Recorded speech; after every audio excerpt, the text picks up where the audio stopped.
Birsa David ते बिरसा मुंडा या स्वातंत्र्य सैनिकांचा प्रवास अंगावरती काटा आणणार आहे।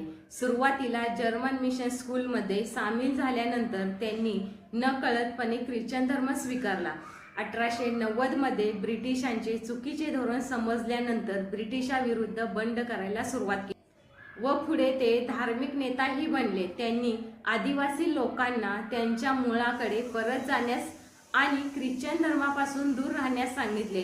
त्यांनी लोकांना दारू सोडण्यास सांगितले। लोक त्यांना धरती आबा म्हणून संबोधू लागले। त्यांना एक पैगंबर देखील मानले जात असे। त्यांच्या नवीन धर्माला बिरसैत म्हटले गेले।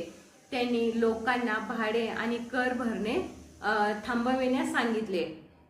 1899 मध्ये मुंडा यांनी त्यांचा सशस्त्र संघर्ष सुरू केला।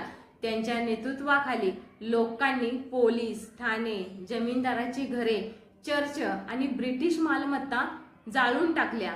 मार्च 1900 मध्ये चक्रधरपूर येथील जामकोपाई जंगलात त्यांना अटक करण्यात आली। 9 जून 1900 मध्ये तुरुंगात त्यांचे निधन झाले। ब्रिटिशांनी म्हटले की त्यांचा मृत्यू कॉलरामुळे झाला। त्यांना विषबाधा झाल्याचा संशय आहे। मृत्यूच्या या महान क्रांतिकारक वंचितासाठी, आदिवासीसाठी लढणारा फक्त 25 वर्षाचा होता। 25 वर्षामध्ये वंचिताच्या त्यांनी जीवनात तेवढा क्रांतिकारक बदल घडवून आणला।